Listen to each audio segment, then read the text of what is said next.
Today, I think, Arthur, you're going to give us a quick rundown and a little bit of background to Ultria itself before we move into some discussion around the importance of best practices and what they really are. So we're going to look at four specific areas today. One of them seems so straightforward, really, contract repository. Everybody's got one of those, haven't they? But as I was discussing just yesterday with some technology consultants, it's remarkable how many people have implemented repositories that actually have very limited practical benefit. So we're going to hear, what does a good repository look like before we talk about the standardization of processes, the measurement of performance, and really important topic, how do we better understand the cost of contract management? One of our big themes for this year, this whole theme of contract economics. So, Arthur, let me pass across to you. Well, no, I won't pass across to you because I'm actually doing a quick intro slide before we can get over it.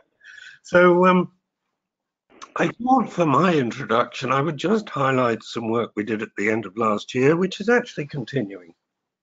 Many of our members, in line with many other professional groups around the world, are inevitably looking at emerging technologies, artificial intelligence, natural language processing, blockchain. We've all heard about it. Maybe we're beginning to see some inroads. We certainly are, many of us probably seeing efforts at digitization, RPA, robotic process automation. And, we're facing the question, well, are these just going to pass us by? Is this just another fad? Will it really change my job? Or even more to the point, might it take away and destroy my job? So we have, of course, been responding to that for quite some time. We're fascinated by these new technologies and the threat, yes, but also more importantly, the opportunity that they generate.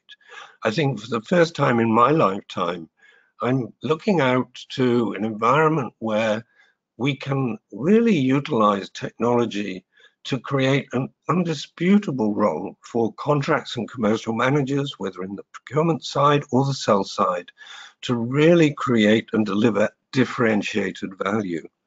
So we have put together a report which actually looks at the phases of the contract process that you're going to be talking about, Arthur, and gives our forecast of where over the next 2 to 5 years most organizations are going to find themselves in terms of the role of people versus the role of machines. And I think the great news, and I suspect you'd share this, is that those new technologies really are going to transform the nature of the job, the opportunity to become increasingly strategic, shaping change, delivering innovation to the business based on the incredible wealth of information we can gather once we've actually effectively automated our contracting processes and activities. So anybody who'd like to see that evolving report, it is available on our website. I think accessible from the front page. And it does, as I say, not only explain and describe what's changing and why it's changing, but also more specifically how many of those job roles are going to change. So we haven't shared that with you yet, Arthur, and I'm certainly hopeful that you'll agree with it when you get to see it. But why don't we move across to your story from Ultria and begin to share those best practices? Well, Tim, thank you very much. And certainly IACCM and you have really been at that forefront where the digital transformation, the leverage of emerging technologies has been able to drive value in the sort of work chain of contract lifecycle management and really help folks make that transition to a more strategic value add mode. Certainly here at Ultria, that is almost our reason to be, or our reason for existence. I'll dispense with the normal sort of advert around the products and the like, but fundamentally, Ultria develops and licenses a true full lifecycle, contract lifecycle platform, leveraging artificial intelligence throughout and applying that artificial intelligence in real world ways, and very much to minimize negative disruption or isolation of both the professional and their business constituency, but very much to increase adoption, to facilitate that digital transformation, to enable or to empower contract professionals to come out of the rote mechanical and really focus on the value add strategic environment. But today's topic and session really is just maybe a review for some, or maybe fresh education for others, the need for best practices in contract management. There are some great and I think very straightforward reasons that folks, say that this is an area that needs to be addressed. I mean, we've all been active in this community for a number of years.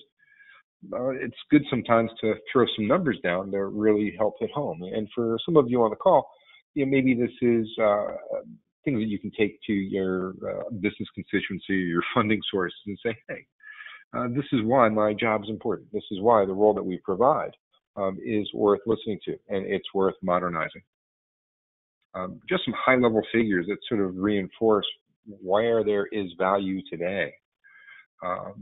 Companies in certain industries, aerospace, utilities, defense, industrial agriculture, can have more than 90% of their annual revenue tied to contracts, according to McKinsey.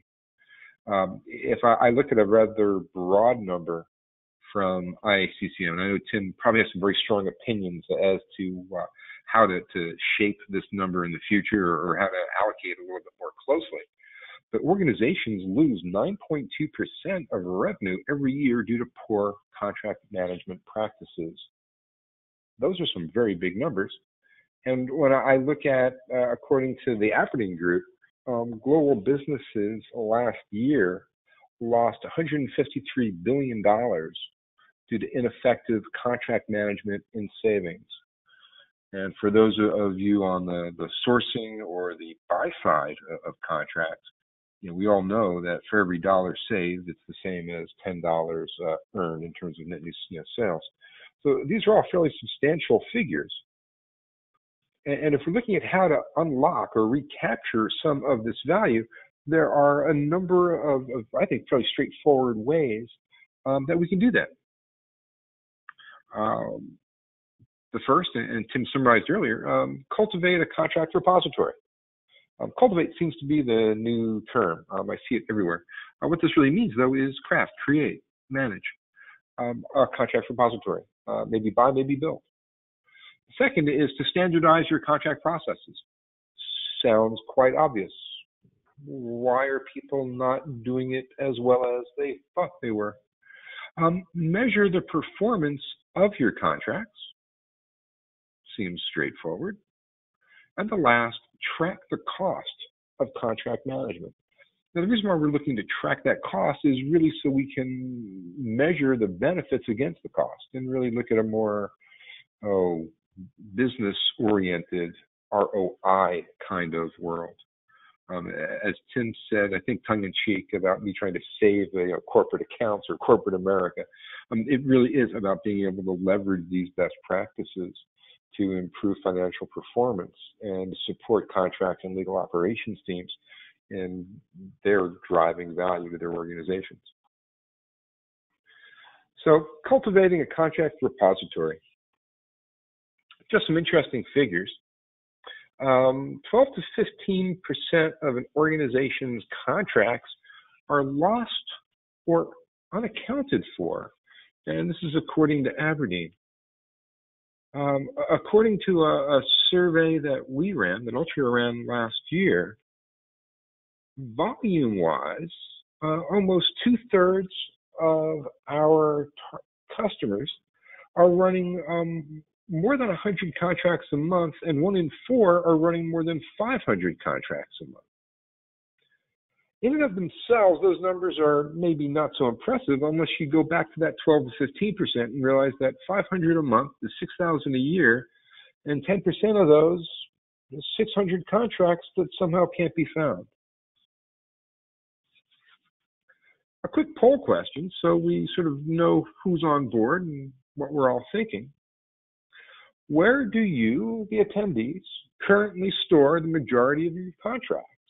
And by the way, to Mark's earlier question about us wanting to hear from you, yes for questions, always, but we're also going to ask you a number of questions from a poll perspective. So 1, shared drives. 2, DMS or document management system. Or 3, have you already deployed a contract repository solution? So our first poll question, where do you store the majority of your contracts? 1, shared drives. 2, document management systems. Or 3, contract repository solution. And Mark, when you're ready, if you could close that poll and share some numbers.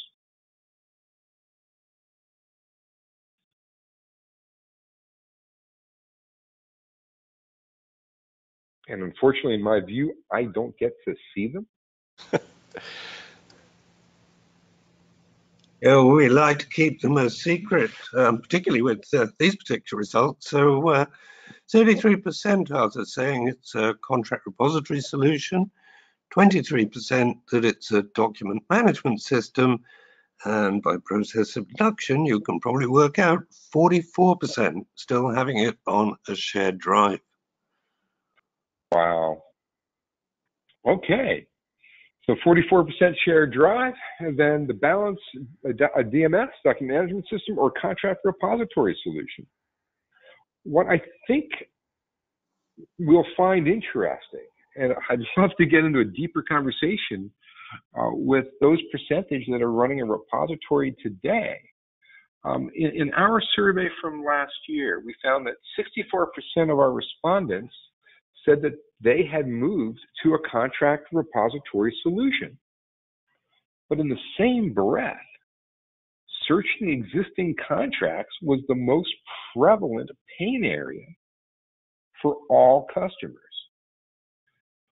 What this sort of indicates, to us anyway, is that a majority of the organizations, and I think this proves out to the 65%, 66%, if my math is correct, that are running in our poll that said either document management or repository management systems, that we may not be looking at systems that provide all of the search and index and reporting and visibility solutions that we expect or that we need as professionals to have. So there are a number of pitfalls or challenges when we don't have a good contract repository. If I look at those shared drives, kind of responses, often I've got multiple shared drives. I've got tiny pockets, which may have thousands of contracts, but they're not in one place, which makes it almost impossible to search for. And there's also, there's a data loss or privacy loss or security concern that these contracts are not in a centrally controlled location. You wouldn't want your competition to have access to the top contracts that you have with your top customers. So the potential for misplacing contracts, not finding them later, organizational change, M&A, is also just as significant. And back to that number one pain point, the inability to gain quick access and easily search your contracts today. So there's some things that advanced contract repositories support that aren't necessarily supported in, I'll say, legacy or old style contract repositories or document management systems offer. So first, I think, is the ability to search, and not just free text searches, right? To be able to type in a series of words or a phrase or parts of a term or clause wording, and be able to find every agreement that you've ever signed that has that particular set of wording. But also the ability to have multi-parameter searching. I want to look for every clause or every contract where I have a somewhat outdated GDPR clause, maybe the original sort of issuance, versus something more contemporary. Or I want to find every confidentiality agreement that I have that expired in 2018 and that was not evergreen. These are the things that I would expect to have and be able to get so I can really maximize the value of my contract repository with structured information and unstructured information both. In the repository, my personalized dashboards now become a valuable business tool that generate insight. And of course, with data captured, things like effective date, expiration date, renewals, what's my advance notice for termination, having this information at your fingertips helps drive, more important than be able to search, but proactive actions to notify stakeholders, to notify whether it's a business unit head or notify an account manager or a contract manager, that there's action that needs to be taken, and to make these notifications and also to provide context so that you're one click away from understanding everything you need to know in order to act positively to maintain or to enhance the value of that relationship. And of course, to a certain degree, the ability to redline, edit, and approve contracts as close to that repository as possible, right? Minimizes data loss, people walking away with things on their hard drives stuck inside of mail folders. So some fundamental benefits of cultivating this contract repository is that you can find any contract at any time in almost any way, right? Increasingly now, access tools are both browser-based as well as mobile-based.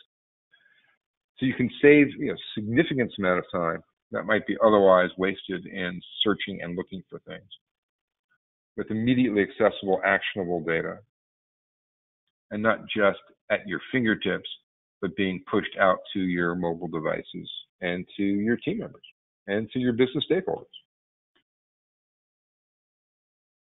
So the second thing we recommend, right, is to standardize those contract processes. And yes, this seems like such common sense. Yet still, today, according to Forbes, 60% of contracts get automatically renewed. These are buy-side contracts due to buyer oversight. Buyer oversight, that's such a polite way to say forgot about it. We also look at things that have been in the news not too long ago. Right, consider a case of a toy manufacturer who had to recall a little more than 18 million products because a supplier used a toxic metal in the paint, which for most nations of the world was an obvious whoops. And although there are all sorts of contracts in place to say thou shalt not do this and you must do this, they had the regulation policy in place, there was absence of procedural checkpoints that backed up these contracts. So when we look at streamlining and documenting and adhering to a contract process, it's more than just the authoring and the review and the approval process. It's being able to go beyond the point of contract signing and into the running of the contract. I often talk to people about, one of the jobs of professional contract managers is to keep their CEO's picture off the bottom fold of the Wall Street Journal front cover. Right? It's about being able to manage those kinds of risks. So sometimes by not having a standardized contract process, we see inconsistency in the contract language among contracts for the same kind of product or service bought or sold.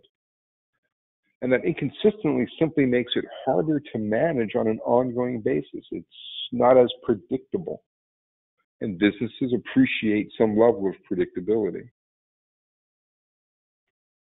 You also have duplication of effort, often by multiple stakeholders, for a given contract. And having multiple users, so to speak, involved in this authoring, drafting process,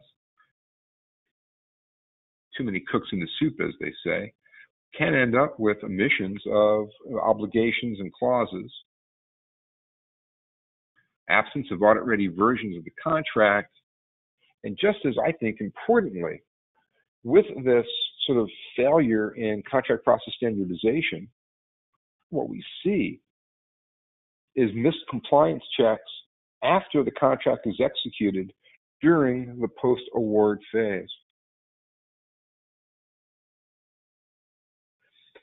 So again, just asking our audience today. Let's look at our second poll. Of the three below, which do you have the greatest difficulty in standardizing? 1, your playbooks, contract templates and clauses. 2, your scenario-based approval workflows. Or 3, maintaining audit-ready versions and compliance documents. That's audit-ready versions of your contracts. So the poll is open. Which of the below do you have the greatest difficulty in standardizing? Contract templates and clauses, scenario-based approval workflows, or audit-ready contract versions and compliance documents? We'll leave the poll open for another second or two. Of course, Arthur, I think one of the more interesting points here, and I'm sure you're observing this too, is the current debate over really what is the future of templates, because one of the problems that they've created, of course, is often a level of rigidity, because going back to these big process issues, and particularly the issues around doing contract analytics, how do we actually maintain up-to-date templates that really facilitate efficiency and effectiveness in our contracting activities? Far too often, we have lots of repositories and lots of templates, but they're not actually aligned with the best economic interests of the business or with the way the market is moving. But now, do you find, Tim, that there's a requirement for a more common standardization across templates with common clauses, and is that an adoption trend that you're seeing in your research? Well, I think where we're seeing things steadily moving towards is more in the way of customizable contracts through approved clause databases with approved options. So, more dynamic and automated playbooks, for example, more intelligent front-end questionnaires that enable the production of a contract that actually is suited to the nature of the transaction. So they may look very similar, but they are also reflective of the differences of the, I guess what we're trying to do is get rid of, firstly, a lot of the redundant language that many templates finish up introducing and creating confusion, but also a more dynamic and, where possible, sort of self-service approach to the production of the contract document. No, I think very much to your point, being able to generate a best first draft, or even a click here to sign kind of perfect version that can be shared, requires a level of discipline around clause libraries, and I find that organizations vary quite dramatically in terms of their embracing of the clause library as a mode of operation to minimize the amount of templates and to sort of maintain that. Sorry, I think my screen is blank. I think our poll might be ready.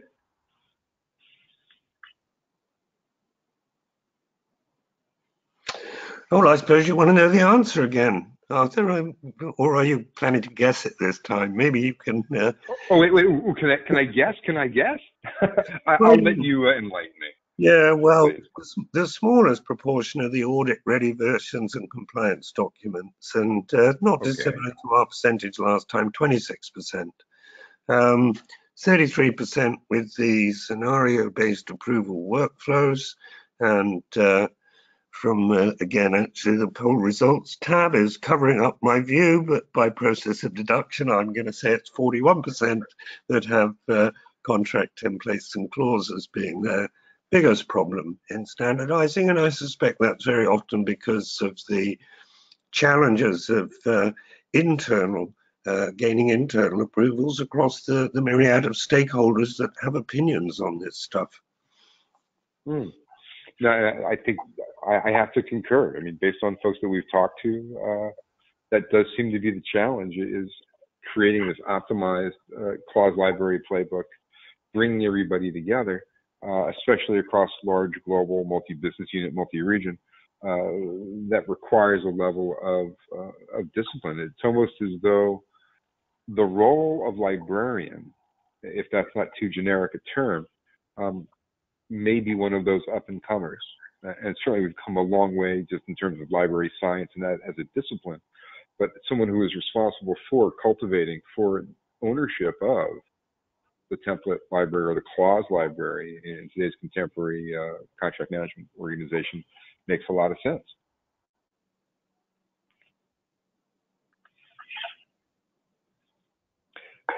So one of the things that we've seen, and Tim, I'm sure you've seen similar, is that there's a number of good practice around how to standardize contract practices. So, whether it's starting off and capturing stakeholder business requirements, what are your business constituents looking for? People want to have, and I'll use your example. I'm looking for straight-through processing for NDAs or some kind of common format versus having templates handy for every scenario, but I have way too many scenarios, and that causes some internal friction. Versus maybe creating a way to vet or to validate third-party paper that might be coming in. Right. So in today's world, of course, half the paper generally is third-party to somebody. And that's where we increasingly see some of those contract analytics that used to be reserved for repository searching being brought into the intake process. So being able to take a third-party document, disassemble it, do a comparison of clauses that are in third paper to your preferred clause versions and the like, comparing to your playbook. And then sort of starting from there to also embracing our second topic from the poll above, which is looking at how the approval workflow should work to streamline and optimize, keeping in mind that some people simply need to know that something is going on, but they may not be an actual approver. So you can sometimes, if not oftentimes, take people out of the approval process to further streamline that process of going from best first draft through internal review, and then get into that external negotiation mode to provide the thing that I guess most people said they did not have a problem with, which was audit-ready versions. So as long as those are in one place and they're in the repository, all good. And last but not least, and sometimes I have to wonder when I work with folks and our teams work with our customers, starting with step 5 or item 5 here, if your team has a culture of compliance, that each stakeholder involved in contract management looks at their involvement as a value add, but it's one where their value add is one of accountability, can help streamline the balance of this effort. That starting from understanding what clauses, templates, playbooks may be most supportive of the business requirement, through the handling of paper that may not be native to your own, and through the overall workflow and repository storage. And if you think about how we can streamline each of these processes through the various stakeholders as an ROI measure, certainly becomes a motivator and I think a determinant of increased value. At the least, we're looking at minimizing business risk exposure by having a process that is well-defined and well-defined in its flexibility. That is not to say that it's rigid. It's simply one that is a common method of evaluation for optimal path. And when that process exists, any new contract domain, any new contract type is evaluated for its workflow, for its approval, for its template, for its clause, and then ultimately even into its obligation and management as the post-award phase. And that provides the level of protection against industry, internal, and regulatory audit. And I believe, and this might be a little backwards, but that if we've got a low-risk goal and a low-risk scenario, with protection against external risk and audit, that almost by default can increase the adoption and adherence in certain industries. specifically those that are highly regulated.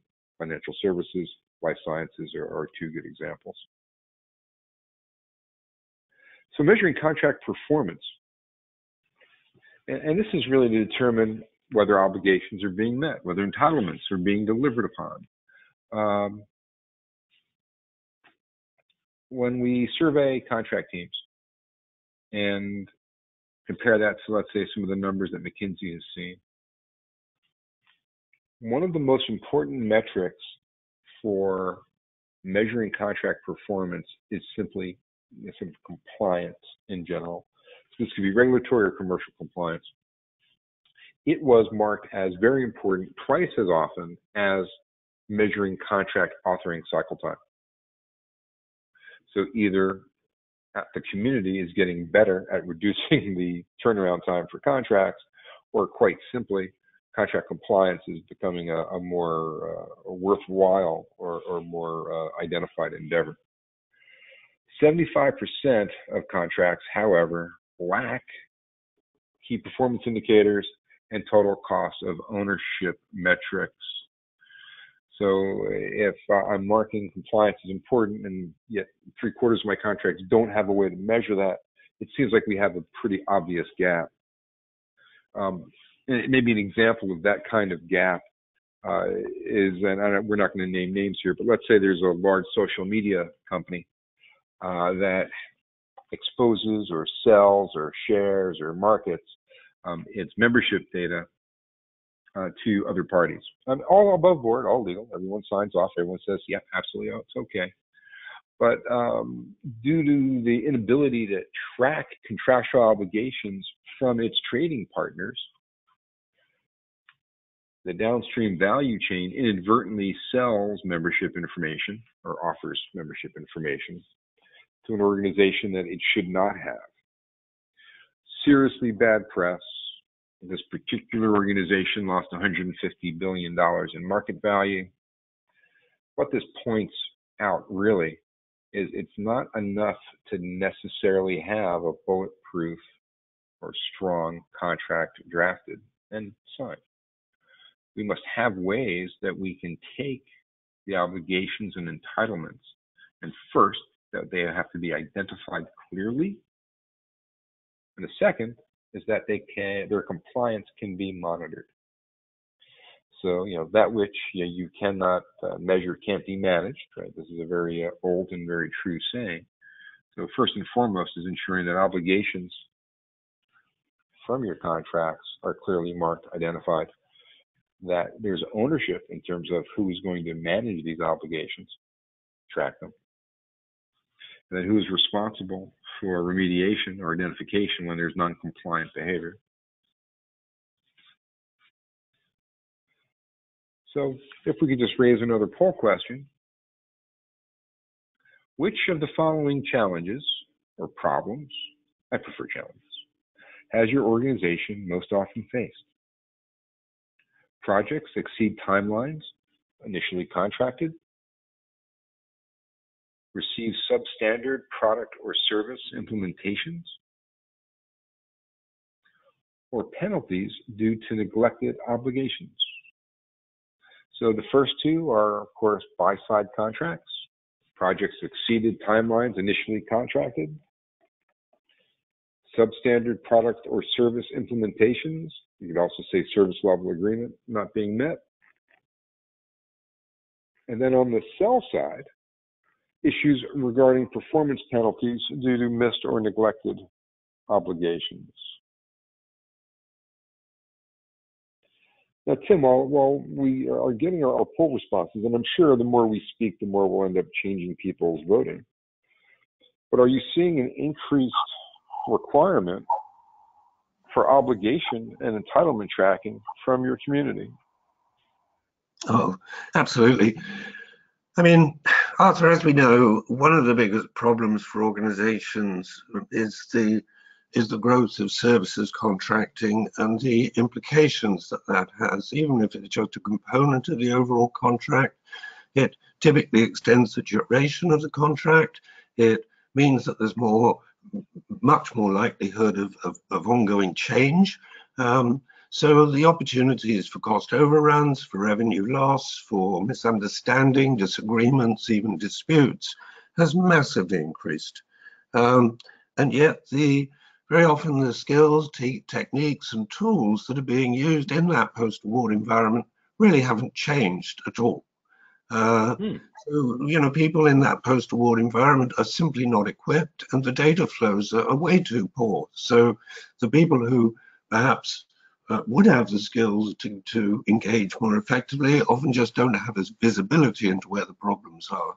So, of course, we see a very reactive process. There's so much time being absorbed, and so many of our members are run ragged by the operational challenges of firefighting that they can't actually take the time to make improvement. Without technology, I just don't see how anyone really can make substantial improvement. And certainly obligation extraction and obligation management discipline is really fundamental to improving economic results from contracts, improving the satisfaction and ease of doing business between trading partners, and obviously in winning some of those renewals and contract growth. Unfortunately, because most organizations just haven't got a baseline, they don't know how much it's really costing them of not doing this well. Therefore, they struggle to make the business case. But if any right-minded CFO should be able to look at this and just recognize that this is actually a real money pit. That's interesting the way you phrased that, a right-minded CFO. I have to wonder, though, are we as a group doing the right job or the best job at providing that information to the CFO in terms of being able to helping maybe quantify the impact of some of those obligations? No. I think many would say they're too busy. Unfortunately, because so much of the activity that's undertaken is highly transactional, as you know, there's very little roll-up of data. So we don't really step back and take the time to say, let's look at some cumulative experience. What is frequently going wrong? We'd only need to take a subset of the examples, the frequency of disagreement over scope and goals, the frequency with which business units are perhaps giving way on changes and either accepting additional charges or not charging extra. A lot of this, as I discovered in my own experience of re-engineering at various companies in my past, is the recognition that whatever data we have is better than anybody else's data. And we have to have the courage and the confidence to take it forward and make the case. No, very well said. The courage and the confidence. And the confidence comes from accuracy in your information. Shall we take a look at the polls, since you are in the enviable position of seeing most of the answers? Well, I think I can now. Okay, so number 3, penalties due to neglected obligations. Interestingly, just 6%. I don't know whether that's not a problem because people just don't even attempt to levy them, or whether they're not a problem because suppliers just don't pay them. But that's an interesting statistic. Substandard product or service implementation, 21%, which leaves us a grand total of 73% where projects exceeded the timelines initially contracted. And I guess probably, Arthur, we have to look at this from the point of view of the majority of people perhaps having answered this in the context of the scale of the problem. So they're probably not, I think, yeah, they did only have the option of one answer. So I guess if you had to choose one of those 3, then probably projects exceeding timelines would be the most severe in its impact. No, that's a very good point. Perhaps a flawed set of poll questions. I wonder, though, when we look at projects exceeding the timelines, whether there is something to better contracts, different penalties, better sort of pre-notification, that there's something we should be able to do from a contractual perspective to help minimize this particular challenge. I guess there's a level of reality, though, that says, can the contract itself ensure that projects are delivered on time, on budget, or is this simply a best practice in more complex contracting methodologies? No, I mean, I think you can absolutely track it to the contractual activity. We're certainly working with organizations that are, and many of them, in fact, many academics today studying what they are, well, for example, describing as contract scaffolding or managerial contracts. In other words, what we do need to focus on far more in our contracts is a more rigorous and combined and shared understanding and commitment to the overall governance and performance management techniques that are going to be deployed. We need to spend a lot less time focused on, the consequence of today, ironically, is that rather than actually addressing the timelines issue, there's far too much tendency to just try and protect ourselves against it by building in more and more onerous contract terms, as if somehow having an even stronger negative incentive is going to lead to better results. Well, it doesn't, because it doesn't change the underlying working practices, and generally speaking, it makes them worse. So we do need to think differently, and that different thinking is certainly gaining currency, and it is very much about embedding improved structure to the governance, better communication techniques, more positive, more structured performance management reviews and meetings. Indeed, things like an obligation management system have a dramatic impact, Arthur, for reasons you would obviously understand, that you're getting an early alert of a potential problem and delay downstream, and you can deal with it proactively rather than waiting for the accident to happen. So there, it's very much the ability to put your obligations, in an environment where you can not say micromanage, but you can increase the number of milestones or obligations for reporting or status or touch base, so that you don't have a scenario where the supplier walks away, comes back 3 months later, says, hey, we're going to be late. You want to be able to manage this on a more current basis and really establish a more equitable distribution of information to ensure that everyone is living up to both their obligations and, of course, as the buyer, perhaps, the entitlements that you owe to your suppliers for on-time delivery.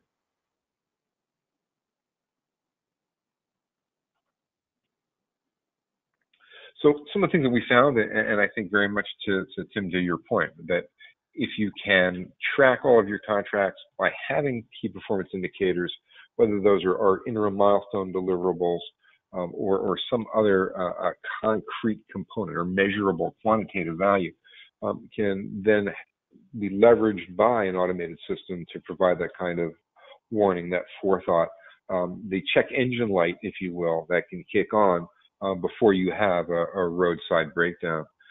Being able to translate your timelines into measurable milestones and then alert all stakeholders well in advance as those milestones may occasionally slip or change or move. I think the big thing, at least from what we've seen, and I'm sure the same for you, is that visibility on both sides into this kind of performance framework is key. No one likes to have to charge penalties or to threaten termination. What we want is people to live up to the obligations that they signed up to do the job that we've agreed to do together quite often.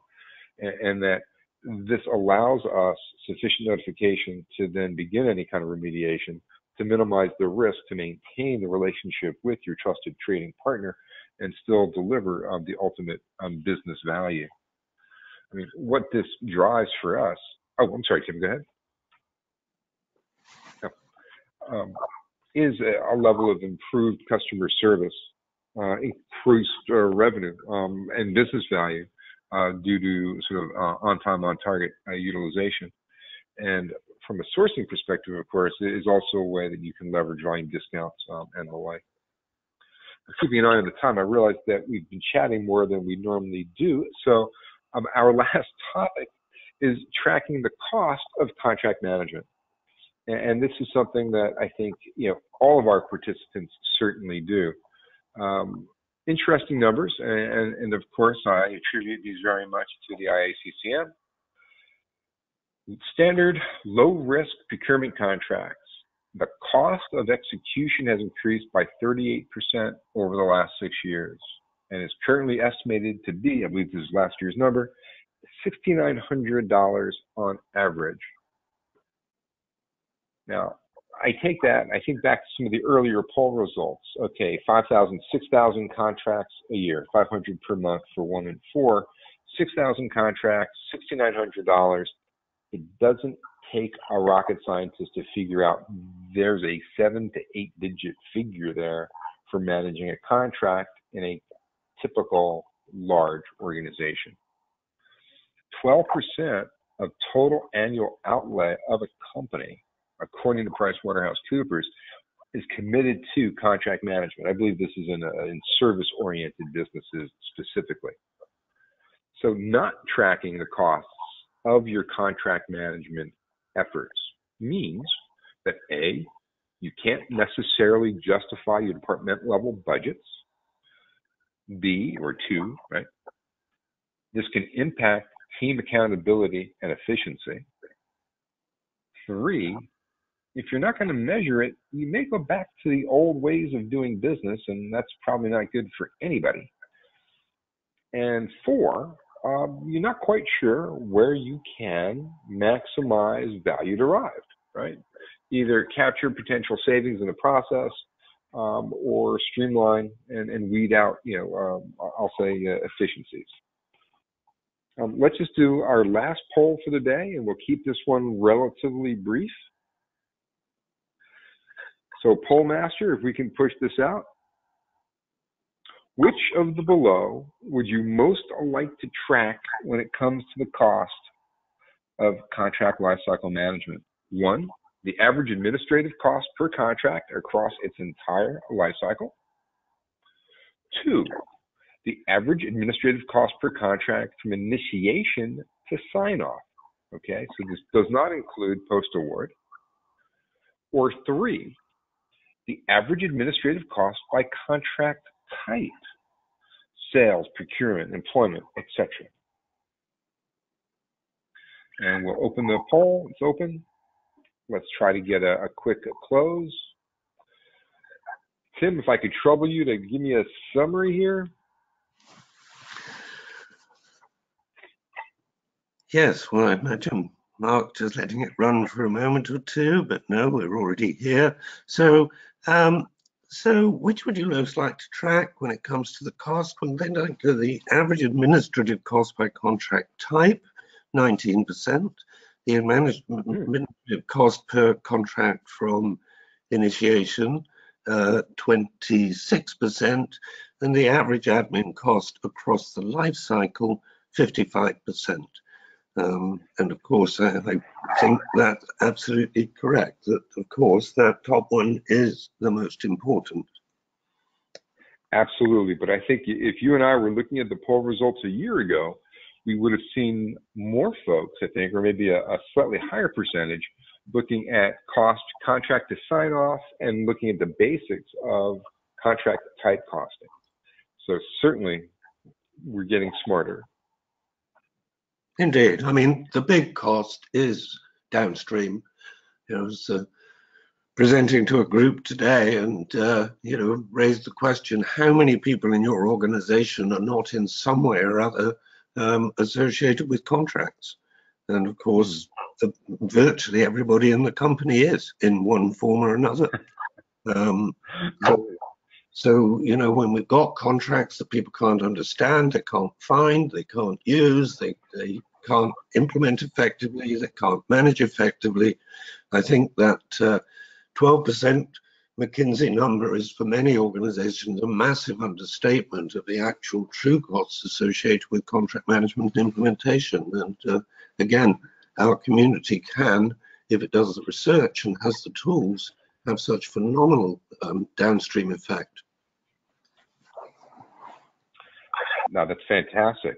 And certainly there are some very basic things that folks can do to get a handle, but I have a feeling that we have a good mature group on our call today. So I'll continue forward.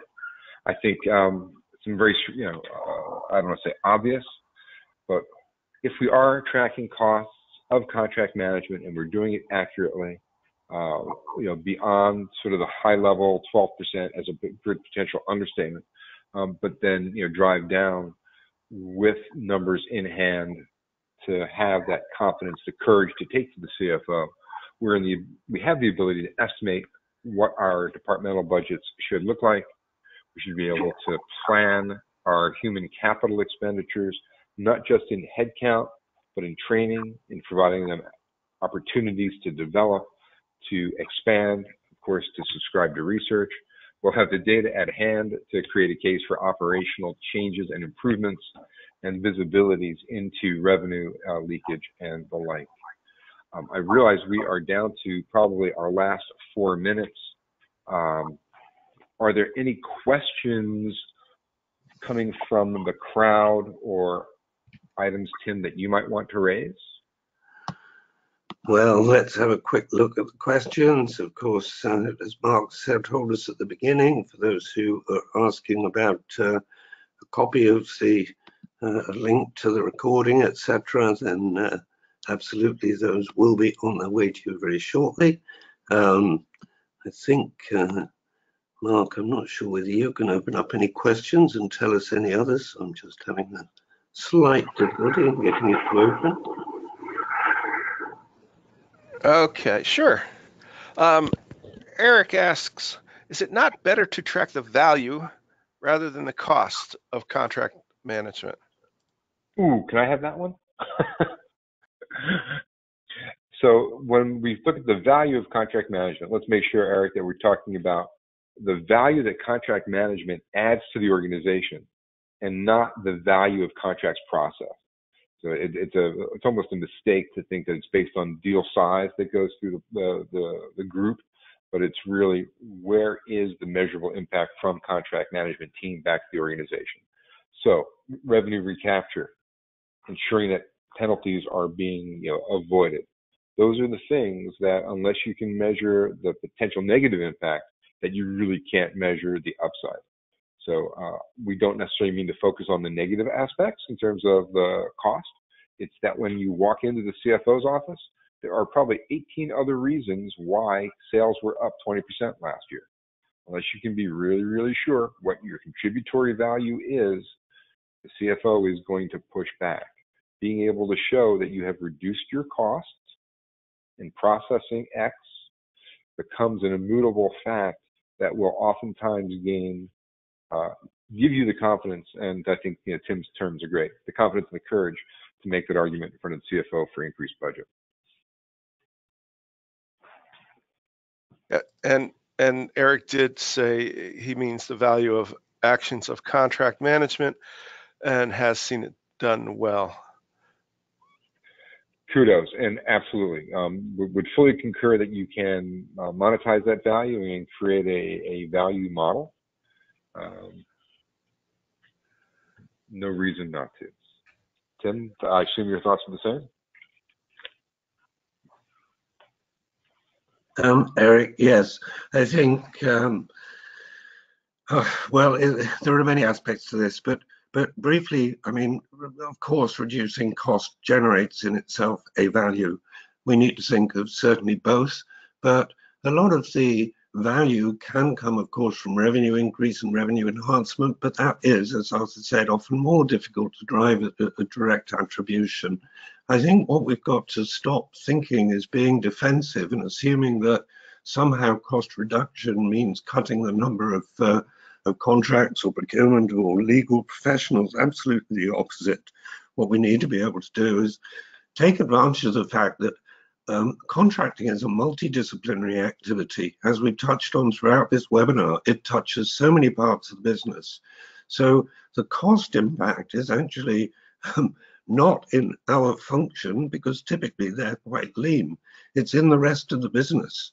And what we can be doing is driving dramatic improvements through process, through standardization, through better alignment with the markets. These are the things that really deliver measurable value, but initially very often in the form of cost reductions.